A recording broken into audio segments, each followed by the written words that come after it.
Hey everybody, welcome again to Choices Finding Your Joy. Paula Vail here. So happy to have you with us today. And here I am again, sharing just a spectacular guest. It just takes my breath away, the beautiful people I'm able to connect with through the show.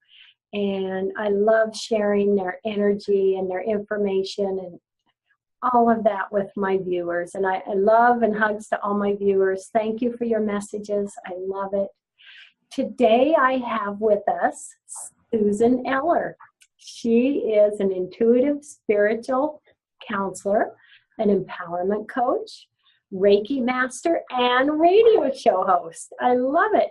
She specializes in showing women how to free themselves from limiting self-sabotaging patterns in order to come into their true power, and then they can live a happier, more fulfilling life.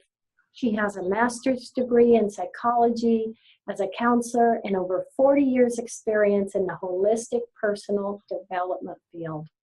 I love it. Susan, I want to say it. Welcome to the show. Thank you so much, Paula. It is a delight to be here. It's wonderful to connect with you. And I just feel a heart connection with you. And thank you for inviting me on your show. You are so welcome, my energy sister. I love it. I would love to begin with having you share with everyone some of your amazing background. That would be great. So everybody, I go back, way back. I go back to 1975. That's really where my spiritual healing journey began, because I was looking to help out my close friend's 7-year-old daughter had been diagnosed with a brain tumor, massive brain tumor. She had cancer. And this was back in 1975. And, people didn't usually survive something like that. But it was that journey of trying to do what I could to help my my friend's daughter that I started exploring how it could help, and it led me to alternative healing practices, which was, I was living in Northern California at the time, and even for California, it was not very well known, and but I connected with this. It was called a psychic healing group in those days.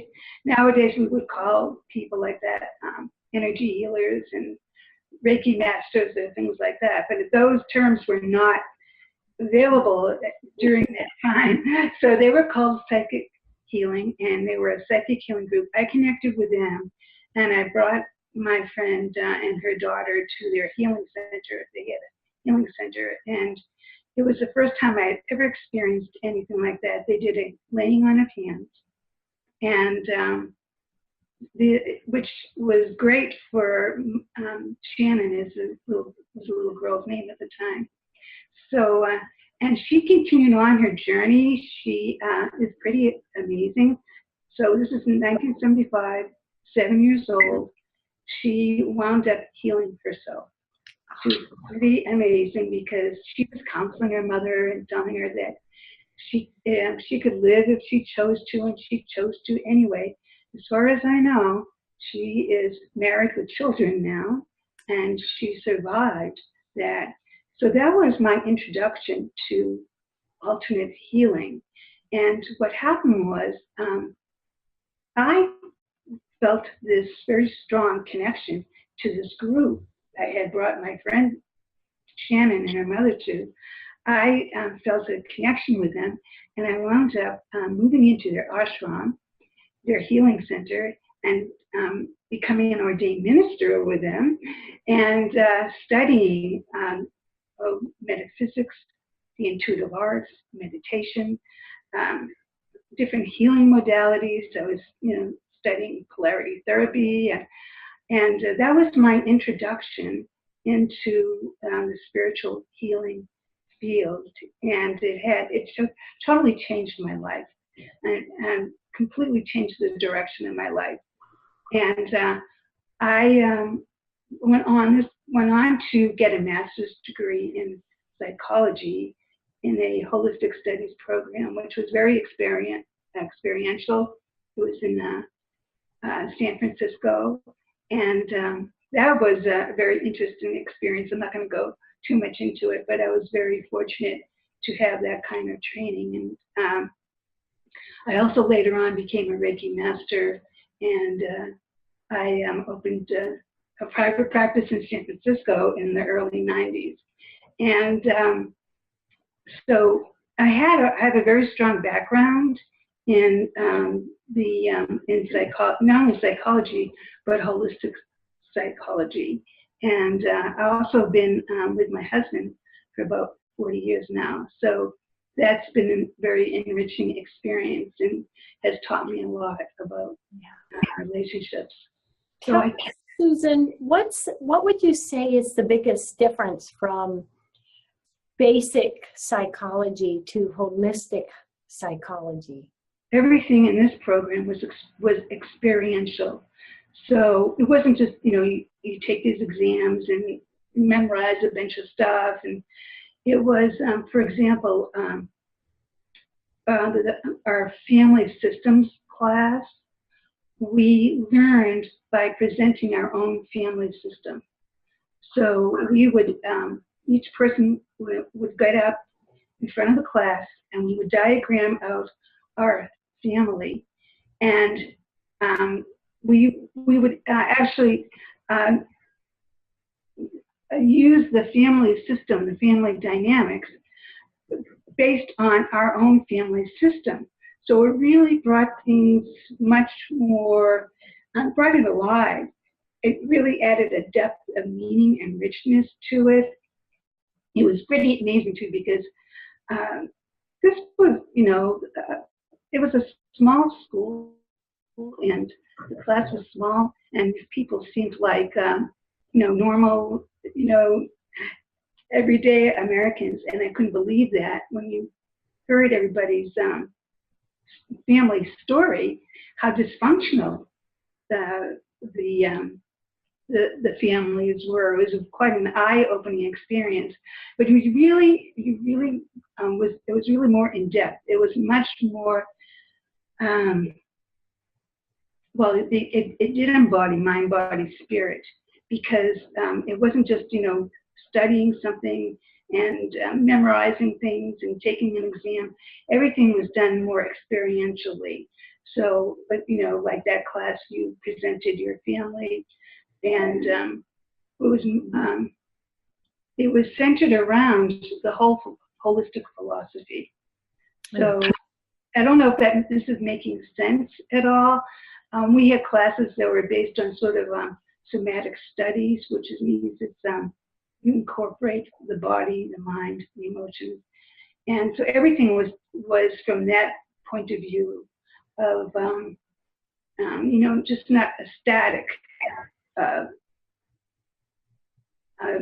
look at the human psyche, but much more all-encompassing, taking into account what's going on with the individual dynamic in a dynamic kind of way. So, and even our counseling classes was a spiritual psychology where we were studying psychosynthesis, which is also, it integrates the conscious, subconscious, and the superconscious, the higher self. So we brought the higher self dimension into the whole paradigm and the whole, way that we looked at an individual. So it was like the opposite of a clinical experience. Yeah. So I don't know if that makes sense, but it was a very, very experiential and sort of well-rounded program in that way. Yeah. And it really sounds exciting because it would be a different approach and probably even a different therapy, I would think. Yeah. Tell us a bit about your services and what you do for others. Well, I work primarily with women and on self-esteem and self-empowerment issues. And I also help people navigate these intense planetary changes that we're going through, help them with making this shift right now that we're going through. But my main focus is women's self-esteem, women's self-empowerment. And I do have some really amazing stories, but before I get into this one story about how the work I do helps people, is that, well, first of all, what I'm doing is I'm helping people to free themselves from these limiting, self-sabotaging belief systems and patterns. And I'm intuitive. I'm very intuitive, and I'm an empath. So I'm able to hone into what their core issues are, what their core beliefs are, and I'm able to help them to become more aware of these inner saboteurs that they have. Mm-hmm. So, for example, there's a method that I really like to use a lot called resourcing. And what that is kind of like a free association. It's a questioning that you ask the client. Because what will happen is I'll be talking with a client, and I'm listening on different levels, and I'm feeling guided to things that they talk about light up for me as far as I can see where there's a belief system or a limiting pattern or whatever that sort of lights up for me. So I might, or even if it's an issue that they have, I might do this resourcing with them, where I'll say to them, it's a series of questions, and I'll let them know what might sound a little negative, but it's just so we can get to some of the core issues that they have. So, for example, a client might say, I'm afraid to speak up. Mm-hmm. I'm afraid to speak up. And I might say, okay. So I phrase the question like, and I don't want to speak up because, and then I let them finish. And they might say, because I'll get criticized, be criticized. And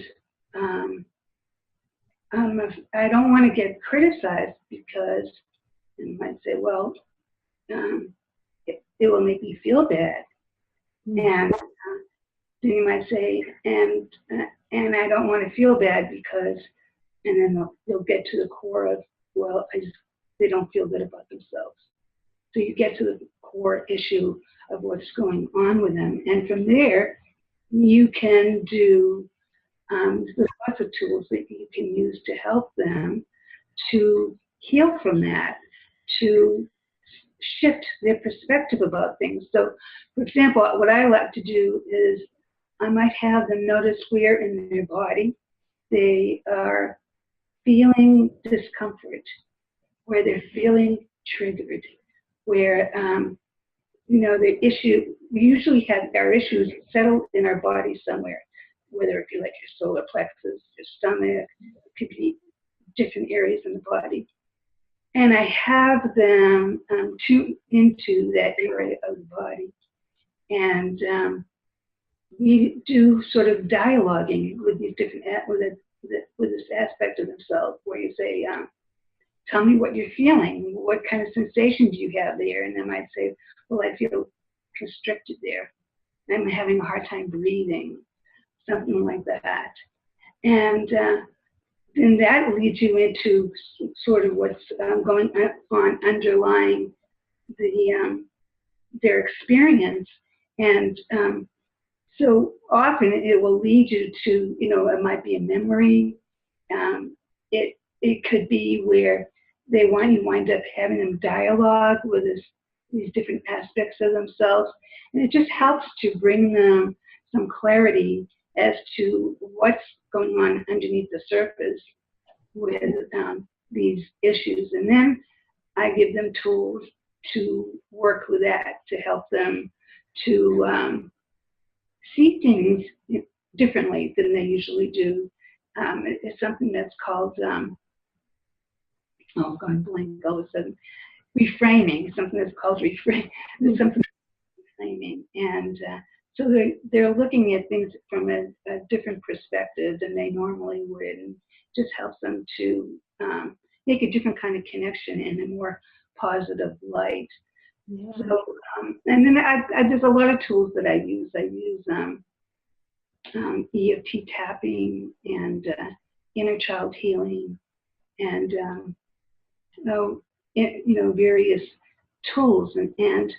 I've just had a lot of success with my clients. For example, one of my clients, she was in her 20s. She was pretty young, and she had 2 children, each from different marriages.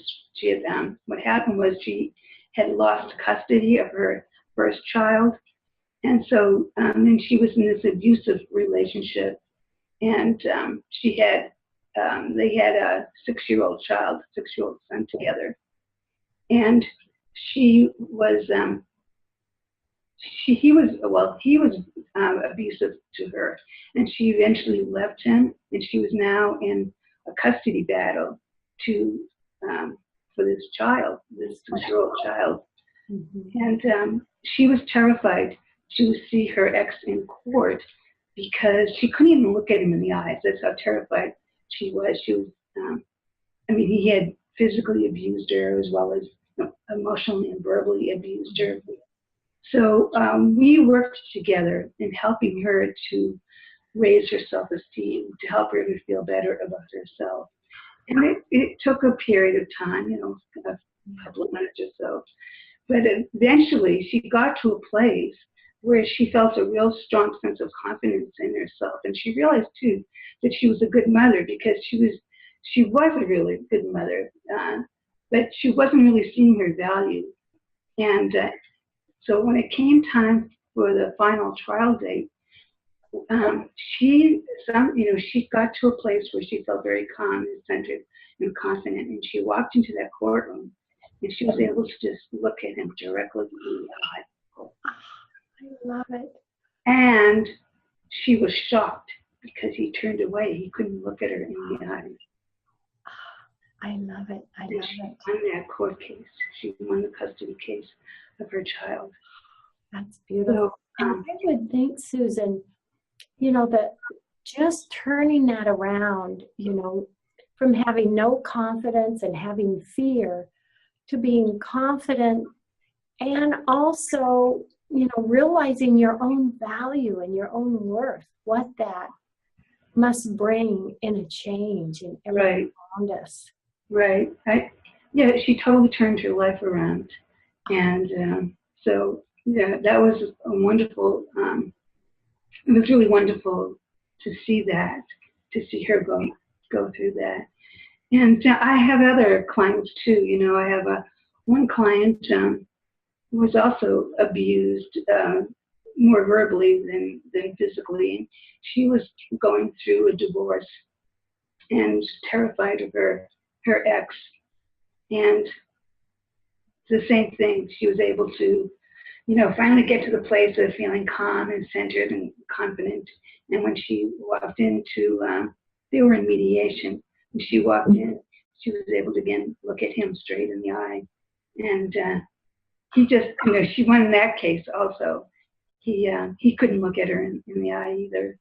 And it's really amazing how when we shift the way we perceive ourselves, and we free ourselves from these limiting beliefs, it's amazing the transformations that people can go through. Yeah. So, yeah. Is there anything you could say to everyone watching today that may be out there and thinking that to themselves, gosh, I really want to have more confidence. I really want to love myself and give myself more value.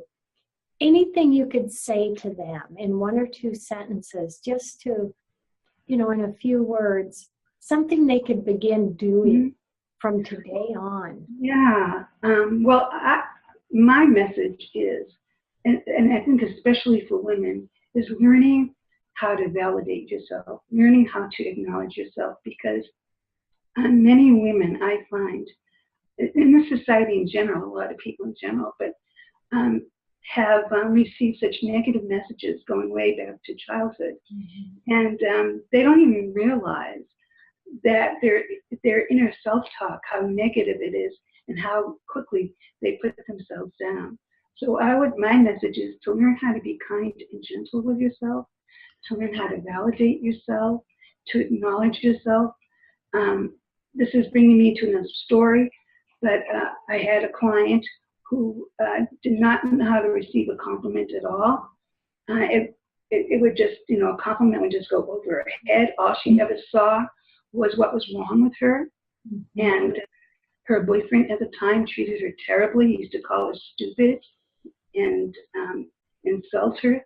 And she turned her life around too, because she got to a place that she started to realize how she was not letting in the positive feedback, how she only was seeing the negative feedback.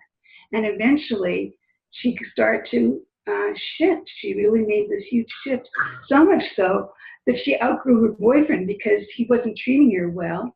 And she just totally changed. Yeah, she became empowered. So so I think it's very important to learn to validate and acknowledge yourself. Yes. Yes. And balance the inner critic with self-acknowledgement. Yeah. And that can create such a shift, can't it? Yeah, tremendous. Yeah. It just must be such a joy for you, Susan, helping so many women out there. It really must. Oh, I love it. It's my passion. Yeah. So, yeah, I love it. I don't know how much time we have left, but how are we doing time-wise? We're doing good. We've got about 6 more minutes. Oh, okay. Because there was another message that I wanted to impart with people, and that is the importance of following and trusting your intuition, which I call your inner guidance. And what happens is people rely on the analytical mind for so many things. I mean, it has its place, but it's really not the decision maker. Really, it is. We have what I call a direct line to source, and that direct line comes through our inner knowing, through our heart, it's our connection with source. And learn how to follow like your gut hunches, and I really advise people to develop that intuitive part of themselves, because that's where the knowingness, the guidance comes through. It will help you to be at the right place at the right time. And it's much more, there's so much more wisdom in following that aspect of yourself than the analytical mind, which is really limited, really. And whereas our tapping into that source within us, that inner guidance, is infinite. It's there's no limit to it. And the more we develop it, the more we have access to it. So I really want to encourage people to do that. Yeah, because that is so huge and so life-changing when you tap into that and give more attention to our intuition and connecting. I love that, Susan. I love it. Yeah. And also, I wanted to let people know that I host a radio show on newsforthesoul.com, and it's once a month. If people are interested in tuning into that, it's the third Tuesday of the month at 2 p.m. Pacific time, but it's archived, so you can listen to the archives. And I cover different topics related to personal and spiritual growth. So I wanted to invite people to check that out. Oh, I love it. I love it. How fun that must be. Yeah, yeah. Oh. Well, do you see yourself having found your passion, Susan? Do you see continuing in this direction? It sounds like you're just doing so much for others. I do, and I want to get back to teaching again, because for many years I taught different kinds of courses. I mean, I teach Reiki also, but Yay. I want to get back into teaching again. So, but still, it's all connected to what I'm doing. It's just doing more group work rather besides the individual work. So yes. Yeah. And oh gosh, I really want to thank you for all the people you help. And it's just beautiful, Susan. Oh, well, thank you. You're welcome. With about 2 minutes left in the show, what last words do you want to share with everyone? My main message, I think I already gave my main message, which was to learn to validate yourself and follow your intuition. But I wanted to say that there's always hope, and people, women, whether it be men or women, there's so much hope, and there's so many possibilities, and not to limit yourself, because it's really life is a miracle in so many ways, and if you never know how you're going to connect up with situations or people or events or where things are going to lead to. But I guess my message is to trust in the process of life. Yeah. Trust in the process of life, and that when you do, you'll find that you are just being guided on the right path that is right for you. Yeah. Oh, Susan, thank you so much, honey. Well, thank you. Oh, so happy to have you on the show. I'm so grateful. Well, I am very grateful and honored that you have invited me, and this has been a joy. It's been great. Yay! And to everyone out there, thank you for joining us today. Love, hugs, and blessings. Susan, love, hugs, and blessings.